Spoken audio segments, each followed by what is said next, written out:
जानना चाहेंगे सीरीज में, आपसे स्टार्ट कर देता हूँ। अच्छा, मेरे कैरेक्टर का नाम है दरबारी लाल और बड़ा ही इंटरेस्टिंग और दिलचस्प पात्र है ये एक्चुअली ब्रिटिश राज के उनके पुलिस फोर्स में काम करता है, एक हवलदार है और इसको काइंड ऑफ बोस की जिम्मेदारी सौंपी गई है। सुभाष चंद्र बोस कब क्या कर रहे हैं वही ये बस पता करना इसका काम है। उन सुभाष चंद्र बोस के पीछे ही ये अक्सर भाग रहा होता है, उनको कभी बहुत बार अरेस्ट करता है ये, और एक अलग किस्म का रिश्ता है दरबारी लाल का सुभाष चंद्र बोस से। मतलब विद टाइम ये वो कैरेक्टर है जो बोस को मिलता है जब कुछ 20-22 साल का होता है, फिर बोस के साथ इसका रिश्ता अगले 30-40 साल तक कैसा रहता है। तो बिकॉज ये अलग अलग स्टेजेस में लाइफ के बोस से टकराता है, तो वो आई थिंक वैसी भूमिका है इसकी बोस की ज़िंदगी में। उसके अलावा दरबारी लाल की पॉइंट ऑफ व्यू से आप कहानी सुनते भी हैं। Is also the narrator of the show, is the सूत्रधार, ही व्यूअर्स को वही पूरी स्टोरी सुना रहा है एक्चुअली सुभाष चंद्र बोस की। तो आप उसको एक 65 साल के गेटअप में भी देखेंगे कि वो 65 साल का हो गया है और अभी भी वो बोस का इंतज़ार कर रहा है शायद। पत्रिका, आपसे जानना चाहेंगे आपके कैरेक्टर के बारे में। तो बेसिकली मैं एक बंगाली लड़की का किरदार प्ले कर रही हूँ जो बहुत ही एलीट क्लास से है और काफ़ी रिबेलियस है, और इसलिए she sees that same rebellious trick on boss and she believes in his thinking process. तो इतना ही कैरेक्टर है मेरा। लॉर्ड, आपसे जानना चाहेंगे आपके character, something say about your character in Bose. तो मेरा कैरेक्टर का नाम स्टैनली एलन है और वो उसका फ्रस्ट्रेशन, उसका एग्जास्परेशन वही है जिसका ब्रिटिश राज का था। And he was obsessed with Bose, and he was the police commissioner of Calcutta in the series, and his main job was to find out,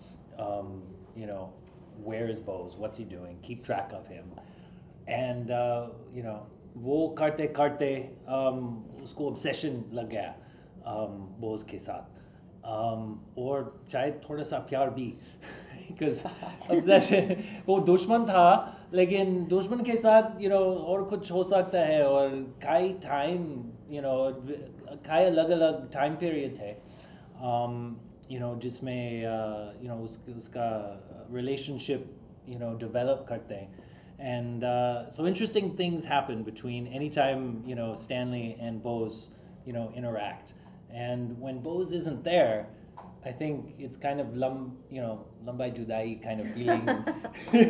कुछ और ही कैरेक्टर लग रहा है मुझे स्टैनली का कैरेक्टर कुछ और ही लग रहा है। नहीं because like Bose के when अगर Bose नहीं होता तो स्टैनली को क्या करना है, उसकी जिंदगी है, उसका काम है, उसका सब कुछ Bose ही है। और दरबारी लाल दरबारी लाल भी है, ठीक है। So I think Bose was such an enigmatic character, and I presume in real life also he was so enigmatic that people kind of got attracted towards him. As you can see, 3 of us have been in love with Bose. Yeah. It's like that. All 3 characters, all 3 of us, our characters in the film, have are just just in his persona, what he represents, who he is so magnetic to us. I mean, we're trying to catch him, but still, I mean, not Nandini, but both of us, Stanley and Darbari Lal, they're trying to catch him, but still there's a, they admire him, they respect him for whatever he's doing. Yeah. So that sense is there, though he's an enemy for British Raj. जैसा कि नवीन देखा गया है, दरबारी लाल जो ऐसा character है जो बोस के बहुत रिलेट, बहुत कनेक्टेड है, जो तो आपने कुछ बोस के बारे में कुछ आपने होमवर्क किया था कुछ? देखो, वैसे दरबारी लाल फिक्टिशियस कैरेक्टर है, मुझे वो इतिहास में नहीं एग्जिस्ट करता है, तो मेरे ऐसा कुछ नहीं था कि मुझे इसी तरीके से प्ले करना है वो, क्योंकि वो रह चुका है, so I have to follow certain things.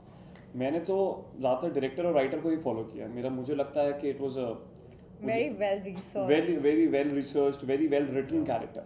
तो I in fact feel very lucky कि जब आप देखेंगे तो आपको दिखेगा कि दरबारी लाल के कैरेक्टर में काफ़ी शेड्स हैं, यू नो, वो लॉयल है ब्रिटिश राज को, बट वो कैसे, उसकी कैसा रिलेशनशिप है बोस के साथ, वो जगह जगह पे आप देखेंगे तो वो स्क्रिप्ट से ही मुझे मिला, उसकी जो भाषा है, उसके जो शब्द हैं, मुझे ऐसा लगता है सबसे इंटरेस्टिंग लाइंस दरबारी लाल को मिली हैं कहानी में। कुछ लाइन, एक दो लाइन नहीं, मुझे सेट पे भी याद नहीं होती थी, तो अभी तो बहुत ही मुश्किल से मैं बोल पाऊंगा। कोई लाइन जो आपको याद हुई हो कितनी मुश्किल से? नहीं, अभी सेकंड ट्रेलर में मेरी एक लाइन आती है ना, वो कहता है कि बोस बाबू बहुत सारा चीज़ केवल हम लोग को परेशान करने के लिए करते हैं। मतलब he does lots of things only to annoy us, और उनको पता है कि दरबारी लाल मुझे कर रहा है, तो बोस में वो मिसचीफ भी है, वो बहुत सारी, उनको लगता है कि मैं इससे पंगे लूँ। आप ऐसा भी देखेंगे सुभाष चंद्र बोस का, आप ये ट्रेड देखेंगे कि वो दरबारी लाल को कैसे उल्लू बनाता रहता है बार बार, तो ऐसा है। पत्र लेखा आप तो हंसते खेलते दिखाई दे रही हैं, और ये नेताजी के बारे में एक सीरीज बन रही है, वहाँ पे बहुत सीरियस होना पड़ता होगा आई थिंक, तो आप कुछ शेयर करना चाहेंगे वहाँ पे सेटअप पे क्या होता था, कैसा इमोशंस, कुछ ऐसी माहौल? नहीं, ऐसा कुछ मतलब सीरियसनेस तो नहीं था, हम लोगों ने हंसते खेलते शूट करा, पर फर्स्ट दिन शूट का for me the first day बहुत डिफ़िकल्ट था, क्योंकि कलकत्ता में अप्रैल मई में बहुत गर्मी होती है, तो हमने 1.5 घंटे से मैंने अपना मेकअप किया, मैं ऊपर गई और सब पूरा मेकअप निकल आया। So I think even these guys must have faced, I think that was one of the biggest challenges, the weather. It was just hot. It was some 40 odd degrees. Actually मैं भूल गया, उन्होंने मुझसे पूछा कि क्या आपको बोस के बारे में याद रहेगा एक्सपीरियंस, तो मैं ये बात ही भूल गया। मेरे को तो, मैं 40 साल का भी आदमी प्ले करता हूँ, तो मेरे को पैडिंग लगती थी रोज, और फिर हम खादी पहनते थे, और हम लोगों का इतना बुरा हाल रहता था एक्चुअली कि पूरा टाइम स्वेट करते, तो जैसे ही मेरा शॉट खत्म होता था मैं वैनिटी में सब उतार के बैठ जाता था, और सेट पे ये फिर मुझे जब एडी बुलाने आता था तो ये वो बोलता भी था, अरे सर वो तो सब उतार के बैठा हुआ है वैनिटी पे, क्योंकि इतनी गर्मी थी, like I was just every moment I wanted to take everything off, तो वो बहुत खतरनाक, वेदर बहुत बड़ा चैलेंज था। अप्रैल मई कोलकाता में वो गर्मी दूसरी बात, मई जून, हाँ।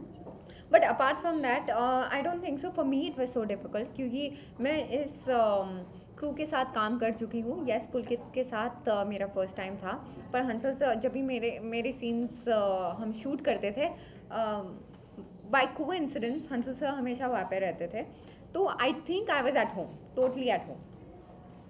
पत्रिका आपसे पूछना चाहूँगा मैं, राजकुमार दिन ब दिन बहुत अच्छा काम करते जा रहे हैं, अपने लेवल को, अपने एक्टिंग के लेवल को हर दिन ब दिन बढ़ाते जा रहे हैं। उनकी आज ही मूवी रिलीज हुई, बहुत अच्छा रिस्पांस आया।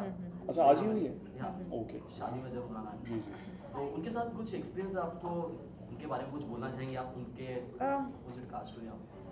नहीं, ऐसा कुछ नहीं है। I think Raj is a very good actor, we all know about that, but for me I am very comfortable working with him, because as an actor he is a giver, तो as a co actor I just feed off him.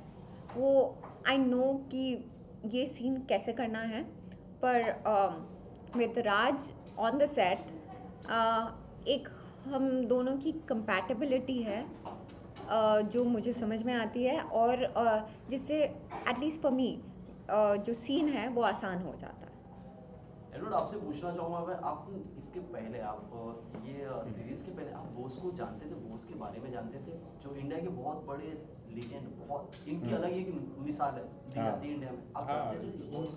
उनका नाम सुना तो है, सुना तो था, और लेकिन उसके बारे में बहुत कम पता था मुझे, और अभी पता चल गया कि इंडियन लोगों को भी बहुत कम ही पता है इंडिया में। यू नो, गांधी जी के बारे में यू नो सबको पता है, लेकिन आजकल आई थिंक नेताजी की कहानी यू नो निकल रहे हैं a lot more than before, and so certainly as you know, as someone who comes from outside of India, you know, I'd heard more about Gandhi ji and you know, and Satyagraha and his you know, and his methods and his part in history. Very little about Bose, although I'd heard the name. So when I came to Kolkata, you know, for shooting Bose, you know, suddenly I realized he's a huge figure there, And now I think more and more in the whole country, you know, his name is coming up more and more as an important part of the freedom struggle.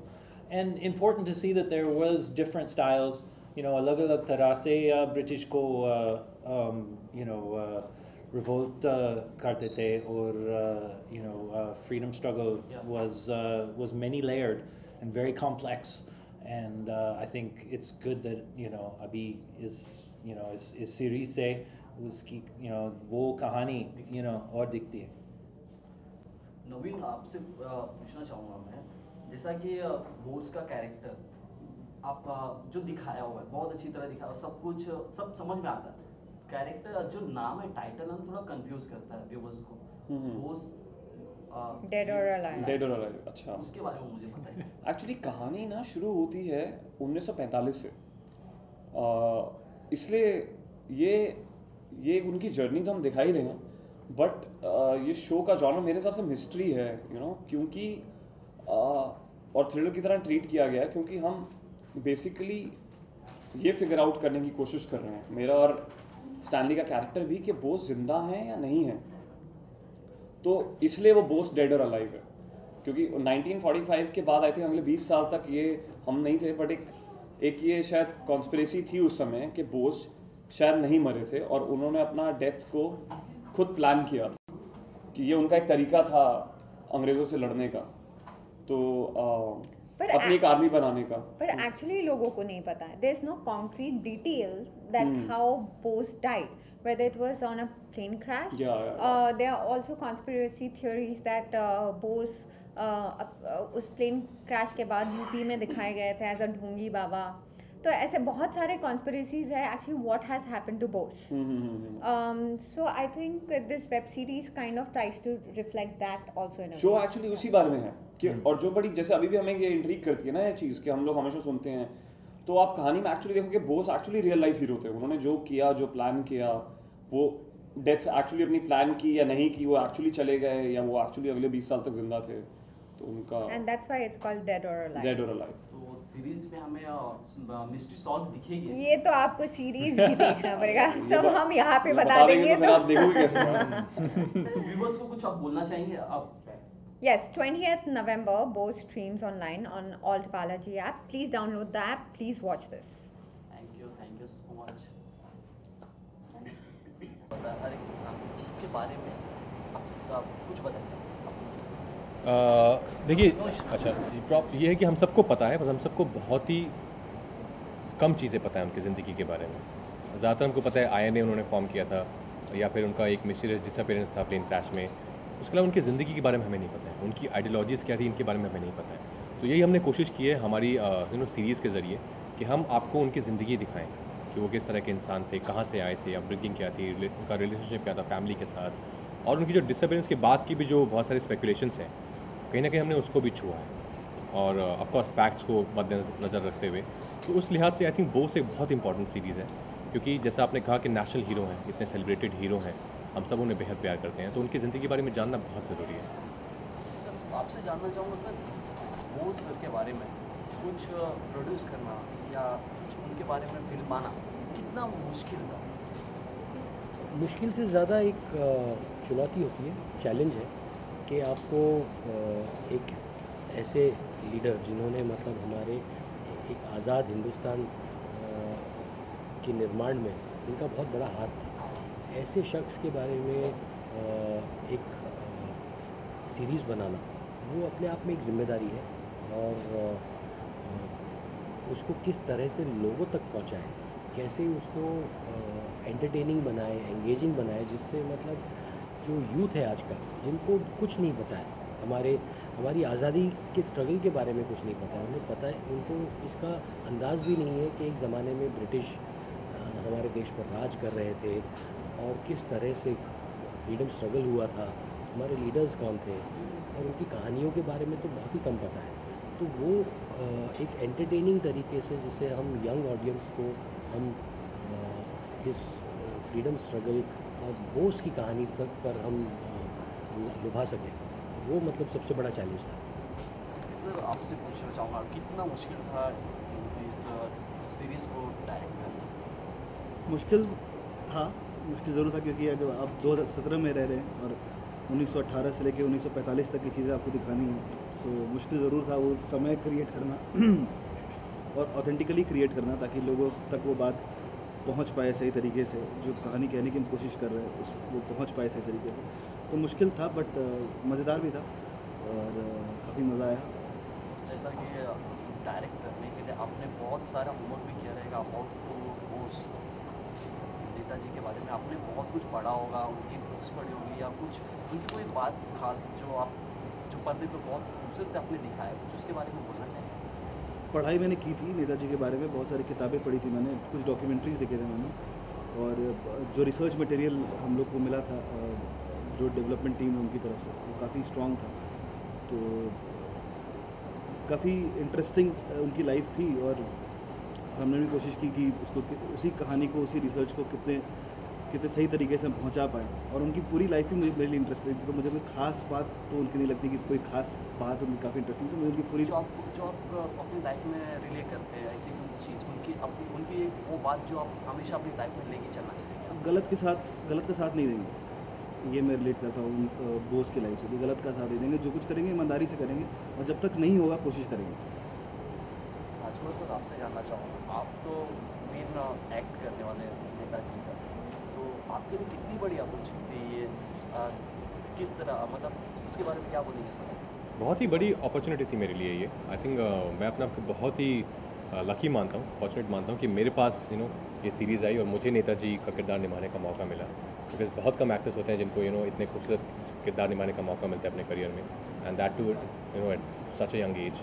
So I feel very blessed. और मुझे पता था कि मेहनत बहुत चाहिए इसके लिए, बिकॉज मैं लगता नहीं हूँ नेताजी जैसा, पर उसके लिए ऑफकोर्स मेहनत हमने की, सब ने की मिल के। और हमने, जैसे पुलकित ने कहा, कि जितना ऑथेंटिसिटी से हम उसको बना सकते थे, सिंसेरिटी से, ईमानदारी से, हमने वो कोशिश की है। और आई थिंक मुझे पूरा यकीन है कि लोगों तक वो सिंसेरिटी हमारी जो है वो पहुँचेगी और उनको दिखेगा। जैसा कि मैं आपको इंस्टाग्राम पे फॉलो करता हूँ, आपने रिसेंट में एक वीडियो डाला, बहुत खूबसूरत वीडियो आपने डाला, तो उसमें हमने बहुत कुछ देखा, आपको कुछ ट्रांसफॉर्मेशन भी करना पड़ा कि अबाउट चपड़ा कुछ, उसके बाद फेस के लिए अबाउट हेयर, उसके बारे में क्या बोलेंगे सर? क्योंकि जब मुझे किरदार दिया गया, मुझे जब ये हुआ कि मुझे नेताजी की ज़िंदगी जीनी है पर्दे पर, तो मुझे पता था कि मैं ऐसा नहीं लगता हूँ, तो मुझे बहुत मेहनत करनी पड़ेगी। तो उसके लिए मैंने कुछ 12-13 किलो वज़न बढ़ाया, जिसमें हंसा सर ने मेरा पूरा साथ दिया मिठाइयाँ खाने में। और कलकत्ता में थे तो थोड़ा आसान था, वहाँ कमाल की मिठाइयाँ मिलती हैं। और फिर मैंने अपना आधा सर मुंडवाया, shave my head half, because वो चाहिए था, क्योंकि नेताजी का एक पर्टिकुलर लुक है जो हम सबको पता है, हम सबके जहन में है। तो मैं कुछ नकलीपन यूज़ नहीं करना चाहता था, मैं प्रोस्थेटिक यूज़ नहीं करना चाहता था। तो आई थॉट कि अगर मैं उनकी ज़िंदगी को तभी जी पाऊँगा जब मैं खुद यकीन कर सकूँ कि हाँ, मैं नेताजी जैसा लग सकता हूँ और मैं वैसा दिख रहा हूँ। जैसा कि जब कलकत्ता में शूट था, वहाँ पे बहुत ज़्यादा गर्मी थी, अबाउट 40 to Yes, 45। उस कंडीशन में शूट करना बहुत गर्मी थी यार, मतलब बहुत चैलेंजिंग था, of course, no doubt. Transformation, makeup and नहीं, ऑफ कोर्स बहुत ज़्यादा, बहुत भयंकर गर्मी थी और काफ़ी हमें मुश्किलों का सामना करना पड़ा। पर क्योंकि हम सब के पास इतनी सुंदर कहानी थी, हम सब बहुत पैशनेट थे बनाने के लिए इस कहानी को एक तरीके से, तो हम लोगों ने, ऑफ कोर्स गर्मी थी, बट वो तो थी, हमने एक्सेप्ट कर लिया था कुछ दिन के बाद कि ये तो है ही, ये तो बदलने वाला नहीं है, तो इसको एक्सेप्ट कर लो एंड देन मूव ऑन। जैसा कि डॉक्यूमेंट्री फिल्मिंग आप कर रहे हैं सेटअप, तो इसमें सेटअप में कोई फन मस्ती कुछ होती थी कि बस काम से काम, ऐसा कुछ? फ़न मतलब ऑफकोर्स हमने अपनी हिस्से की मस्ती की, ऐसा नहीं कि हम सीरियस मुंह बना के सिर्फ काम करते रहते थे। जब काम करते थे ऑफकोर्स कैमरा के सामने, तब सब लोग बहुत सीरियस थे, हम लोग बहुत डिटेलिंग का ध्यान रख रहे थे, कैसे क्या करना है, बिकॉज पीरियड ड्रामा है और एक रियल लाइफ कैरेक्टर है, तो एक जिम्मेदारी का एहसास हम सबको था। तो उसके अलावा आई थिंक हम लोगों ने काफ़ी कंट्रीज़ में शूट किया और हर कंट्री का अपना एक अलग एक्सपीरियंस रहा, तो अपने शेयर का we had a share of fun. Sir, आपसे जानना चाहूँगा मैं, राजकुमार के साथ आपको काम करके कैसा लगा? फर्स्ट ऑफ ऑल क्यों मैं पूछ रहा हूँ, क्योंकि राजकुमार एक ऐसे एक्टर हैं जो बहुत ही तेज़ी से आगे बढ़ रहे हैं, अपने काम को लेके अपनी काबिलियत को दिखा रहे हैं, सबके सामने प्रेजेंट कर रहे हैं बैक टू बैक। तो इनके बारे में क्या बोलना चाहिए सर? यही राजकुमार के साथ अब काम करते हुए 7 साल हो गए। राज 7 साल हो गए। 7 साल हो गए। 7वीं एनिवर्सरी हमने अक्टूबर 18 को मनाई थी, जब हमने शाहिद रिलीज़ की थी। तो कई सालों से हम काम कर रहे हैं और मैं मानता हूँ कि राजकुमार जैसा इस जनरेशन में कोई दूसरा एक्टर है नहीं। और मेरी खुशकिस्मती है कि मैं ऐसे दौर में फ़िल्में बना रहा हूँ, ऐसे दौर में काम कर रहा हूँ, कहानियाँ कह रहा हूँ, जिस दौर में राजकुमार जैसा एक्टर है हमारे पास। तो बस मैं अपने आप को बड़ा ब्लेस्ड और खुशकिस्मत महसूस करता हूँ। Thank you sir. उनकी मैं आपसे जानना चाहूँगा कि इन इंडिया आप अगर डॉक्यूमेंट्री बननी तो सर आपने बोस को ही क्यों चुना? डॉक्यूमेंट्री नहीं है, आप इसको डॉक्यूमेंट्री ना बोलिए। अबाउट एनी सीरीज बहुत से डिगेंस हैं हमारे इंडिया में लगभग, तो आपने बोस को ही क्यों चुना? नहीं, बोस को मैंने नहीं चुना, बोस ने मुझे चुना, तो मैंने बोस को नहीं चुना था। ये स्क्रिप्ट एकता कपूर ने कॉन्सेप्ट लिखा था और उनके थ्रू हंस सर आए, हंस सर मुझे लेकर आए, तो बोस पहले कॉन्सेप्टाइज हुआ था, उसके बाद में ऑन बोर्ड आया था। तो उसके बारे में आपने फिर उसके बाद होमवर्क्स किए, उसके बारे में हाँ, जाना समझा, बिल्कुल। बस कुछ जब आपके पास ये चीज़ आई, अपॉर्चुनिटी आई, जो मौका आया, तो आप मतलब क्या रिएक्शन रहा आपका? मैं बहुत खुश था क्योंकि हंसल सर के साथ, क्योंकि मैं कभी कोई फिल्म स्कूल नहीं गया हूँ, तो कुछ सीखने को मिलेगा और बहुत कुछ सीखने को मिला मुझे 6 महीने में, 7 महीने में। और राजकुमार मेरे फेवरेट एक्टर हैं और उनके बहुत साथ ही फेवरेट है, हमारे भी हाँ फेवरेट है। बिल्कुल, तो उनके साथ काम करने का मौका मिला, सो काफ़ी इंटरेस्टिंग था। और जो रिएक्शन मेरा वही था कि शायद ये ज़िंदगी का सबसे अच्छा मौका मिला। राजकुमार आपसे पूछना चाहूँगा मैं, फर्स्ट ऑफ ऑल आपने सेटअप पे मतलब बहुत अपना टाइम दिया, सब कुछ दिया, कुछ ऐसा कुछ मोमेंट जो इनके साथ काम कर आप जो हमसे शेयर करना चाहेंगे? आई थिंक जब मैं सर के साथ काम करता हूँ, हंसल सर के साथ, और पुलकित भी उसी स्कूल से आते हैं, तो हम लोग को कभी नहीं लगता कि हम लोग को एक कितना हमको लाइक हम लोग फिल्म बना रहे हैं, क्योंकि इट्स लाइक आप फैमिली के साथ गए हैं बाहर घूमने और आप कुछ क्रिएट कर रहे हैं नए, तो बिल्कुल वैसी फीलिंग आती है, कोई प्रेशर नहीं होता। जैसे अभी भी मुझे बहुत कंफर्टेबल लग रहा है। इट्स लाइक मैं सर को बोला था, it's like coming back home, कि हम घर आ गए हैं वापस और अपना फिर से हम लोग प्रमोशन कर रहे हैं साथ में। तो आई थिंक तो मुझे दोनों के साथ काम करके बहुत मज़ा आया। तो पुलकित में के अंदर मैं कहीं ना कहीं हंस सर की छवि देखता हूँ, जिससे वो डायरेक्ट करते हैं, वो एक्टर्स पे ट्रस्ट करते हैं, उनको फ्रीडम देते हैं, और एक बाउंडेशन नहीं है कि मुझे ऐसा ही चाहिए। कुछ होता है, कुछ डायरेक्टर्स होते हैं जो रिजिड होते हैं, उनका अपना प्रोसेस है, पर पुलकित क्योंकि वो ओवरऑल देखते हैं कि सीरीज़ कैसी बन रही है, कैसे शेप हो रही है, तो उनका विजन काफ़ी क्लियर है। लास्ट क्वेश्चन आपसे, क्या इस मूवी में या सीरीज में हमें कुछ अलग देखने को मिलेगा या सेम टू सेम जो रियल स्टोरी थी बस बहुत अलग मिलेगा। आई थिंक उसका आंसर हमने ट्रेलर में दिया है। आप हमने जो ट्रेलर आया कल हमारा, आप ट्रेलर जाके देखिए, आपको समझ आएगा हम क्या कह रहे हैं और कि कैसे ये अलग होने वाला है। इस लेवल पे इस तरीके की वेब सीरीज़ हिंदुस्तान में आज तक नहीं बनाई गई है, और यही हमें कमेंट्स मिल रहे हैं हमारे ट्रेलर के बाद। और ऐसी ज़िंदगी, ऐसे इंसान की ज़िंदगी जो, जैसे मैंने पहले कहा कि हम बहुत कुछ नहीं जानते हैं, तो उनकी ज़िंदगी को जानना बेहद ज़रूरी है। तो इस लिहाज से भी ये बहुत अलग है। आपसे सर एक लास्ट क्वेश्चन आपसे जानना चाहूँगा सर, टाइटल जो है, टाइटल कुछ लोगों को कंफ्यूज करता है, वो डेट अलाइव, सर उसके बारे में क्या बोलेंगे सर? देखिए, टाइटल के साथ टैगलाइन है the man, the legend, the mystery.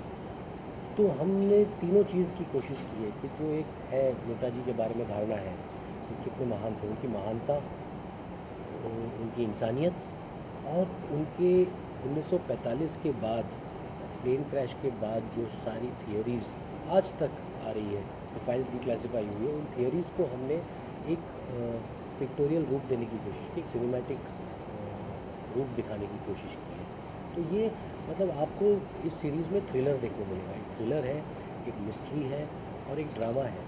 तो बहुत ही एंटरटेनिंग फॉर्म में आपको एक हिस्टोरिकल ड्रामा देखने मिलेगा। राजकुमार, कोई बोस की कोई बात, कोई चीज़ जो आप अपने पास हमेशा ज़िंदगी भर लाइफ टाइम रखना चाहिए? आई थिंक सेल्फलेस लव, कि आप जो भी करते हो, जिस चीज़ से आपको प्यार है, उनको अपने देश से प्यार था, हिंदुस्तान की आज़ादी के पीछे वो पागल थे, और सेल्फलेस लव था उनका। उन्होंने कभी नहीं सोचा कि उनके साथ क्या होगा।